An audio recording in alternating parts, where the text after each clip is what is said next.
Allez, notre série sur les passionnés d'animaux se poursuit ce soir. Après la ferme pédagogique, place à un métier beaucoup plus rare. Il ne serait qu'un millier en France, les fauconniers, en lien étroit avec ces rapaces.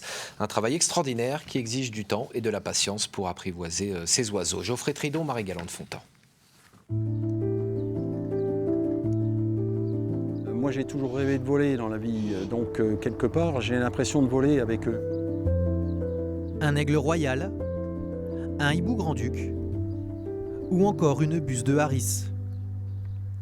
Des compagnons hors du commun pour ce fauconnier.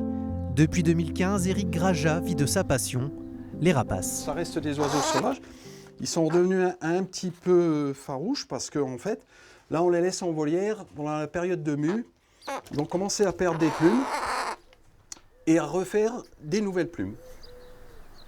Contrôle de routine pour Rayou ce matin. La pesée est essentielle, chaque gramme compte. Si la puissance se dégage de ces oiseaux, ils cachent cependant sous leur plumage une grande fragilité. Quand il y a une chute de poids importante, ça veut dire qu'il peut y avoir suspicion de maladie. Donc il faut qu'on fasse très attention. On va contrôler les fientes, la couleur des fientes, la forme. Tout ça va nous permettre aussi de détecter d'éventuelles pathologies. Un oiseau qui tombe malade peut mourir en 48 heures si on n'intervient pas tout de suite. Une ouïe développée et une vue perçante, un bec crochu et des serres tranchantes. Pour apprivoiser ces oiseaux, Éric Graja passe 80% de son temps à leur côté.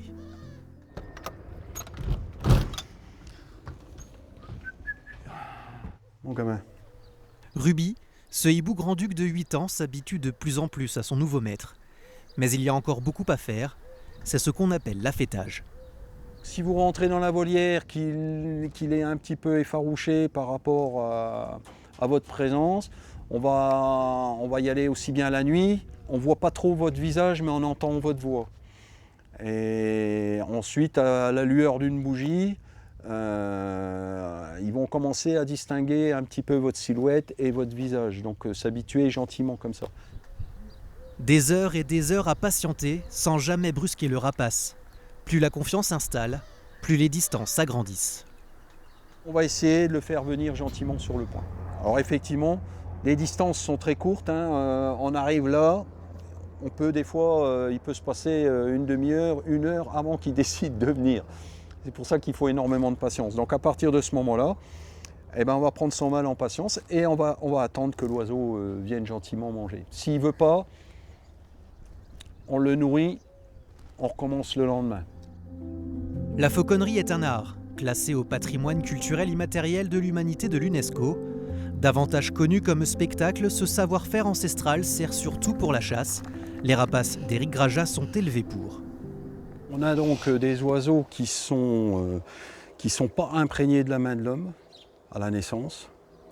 On a des oiseaux qui sont élevés principalement par les parents. On fait l'affêtage après, ce qui permet à l'oiseau de conserver son instinct de prédateur et de se considérer comme un rapace dans sa tête. Et nous, on intervient principalement sur les sites industriels, des collectivités, les villes, soit pour des étourneaux, soit pour les corvidés, soit pour les pigeons, ou des choses comme ça. L'effarouchement constitue l'une des missions principales de la volerie des Templiers. Mais derrière cette activité, une passion, celle d'une connexion unique tissée avec ses compagnons exceptionnels depuis l'enfance. Il y a une complicité qui arrive à se développer entre l'oiseau et l'homme, qui fait qu'on est devenus des partenaires et des compagnons de tous les jours. La fauconnerie rassemble près de 800 professionnels et amateurs en France. Seule une dizaine d'entreprises spécialisées, à l'image de celle d'Éric Graja, sont en activité, preuve d'une discipline aussi exigeante que passionnante.